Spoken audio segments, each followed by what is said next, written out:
இன்று ஆடி செவ்வாய். அம்மனை வழிபட உகந்த மாதம் இது ஆடி மாதம். இந்த செவ்வாய்க்கிழமை அன்னைக்கு அம்மன் நம்ம வழிபட்டு வணங்கி நின்னோன்னா நம்ம வாழ்வில் இருக்க வறுமைகளை நீக்கி வளமான வாழ்வும் குறையாத செல்வமும் தந்து நம்மளை மகிழ்விக்கக்கூடிய மாரியை நம் மனமுருகி வேண்டிக் கொள்வோம். சிறு வயதில் உன் பெருமை தெரிந்தால் உன்னை நான் சேவித்து மகிழ்ந்திருப்பேன். தெரியாமல் செய்த பிழைகளை மன்னிக்க தேடி வந்து அழுதிருப்பேன். புரியாமல் எடுத்த இப்பிறவியரின் மங்கையரின் போகத்தை அளந்திருந்தேன். பொன்னோடும் பொருளோடும் வருமின்பம் பொதுமென புரியாமல் வாழ்ந்திருந்தேன்.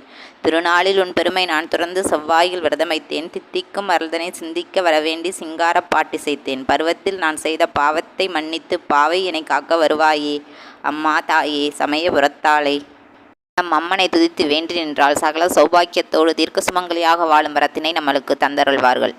உங்களுக்கு இந்த வீடியோ பிடிச்சிருந்ததுன்னா லைக் பண்ணுங்கள், ஷேர் பண்ணுங்கள், சப்ஸ்கிரைப் பண்ணுங்கள், கமெண்ட் பண்ணுங்கள் friends. Bye bye from Shakti Siva.